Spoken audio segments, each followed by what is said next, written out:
Remember when he said he would cut the deficit in half? I don't even have to follow up that one, do I? What we are seeing today is that 23 million Americans are struggling to find work today.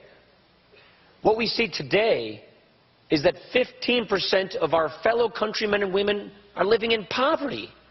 This is the highest poverty rate in a generation. The economy is growing at less than half the rate that the president said it would be growing at if only he could borrow a bunch of money and spend it on his cronies in the stimulus package. We are 9 million jobs short of what he said he would accomplish.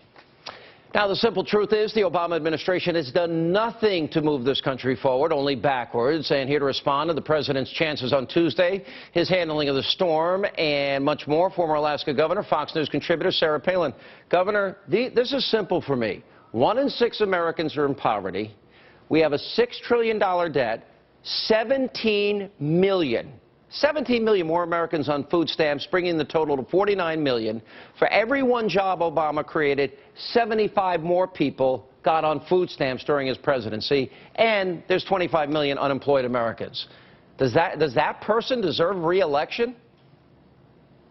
Oh, and don't forget our deflated currency and the oncoming inflation that will be a result of that. Sean, you know, just a few examples that you gave in the previous minutes of your commentary certainly show that all that hopey-changey stuff of this Obama administration is really ending in a big, messy, loud, bloody train wreck. And 4 more days. It just can't come soon enough.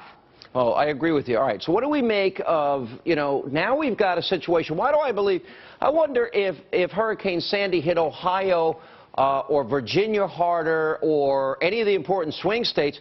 President comes in, photo op, big hug with Governor Chris Christie, and they're patting each other on the back, and a lot of, we're all doing great, and every politician's name is named. Let's see. We've got 4 days. We've got no electricity for millions. We've got 1 in 3 gas stations open, 6-hour waiting lines. We've got people suffering, freezing, starving, no water, no gas, homes destroyed, and no government. You can't see any FEMA help here. Nothing.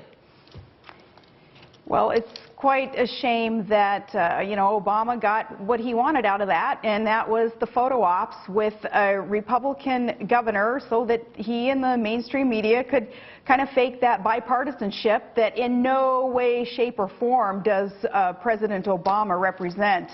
He's the most partisan president I think that we have ever had. So he got his photo ops out of that, unfortunately, because then he got to jet off, and here he goes again. Back to Vegas. Party in Vegas with Jay-Z, and quite unfortunate because, as you say, Sean, people are truly suffering, and this isn't a time for politics, and I think that it's quite a shame that President Obama chose to seize the opportunity, along with the complicit lapdogs in the media, to make it a political statement. I got to tell you something, and when you hear people saying they're dying, when you hear people saying they have no food, when you hear people saying they're freezing, when you hear, the president is just out campaigning, and the media in this country is so complicit, so wanting this guy to win, it's unbelievable.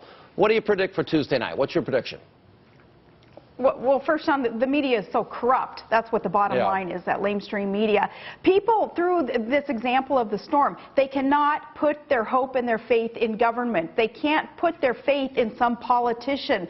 They've got to be self-sufficient and dependent on something greater than some politician in Washington, D.C. So that's a lesson learned in this. But Tuesday night, I think that many people across America who perhaps before had wanted to put their hope and their faith in Obama's false promises have awakened, and we may be up late Tuesday night, as Senator John McCain had said earlier on a Fox program. I agree with that, but I do believe that enough Americans have awakened and understand that it is time for a shift, a fundamental transformation, not of our country, but a transformation of what we previously perhaps had believed in the name of politics, so that we can get America back on the right track. All right, Governor. And by the way, I noticed you have, even on your sweatshirt, you got an American flag.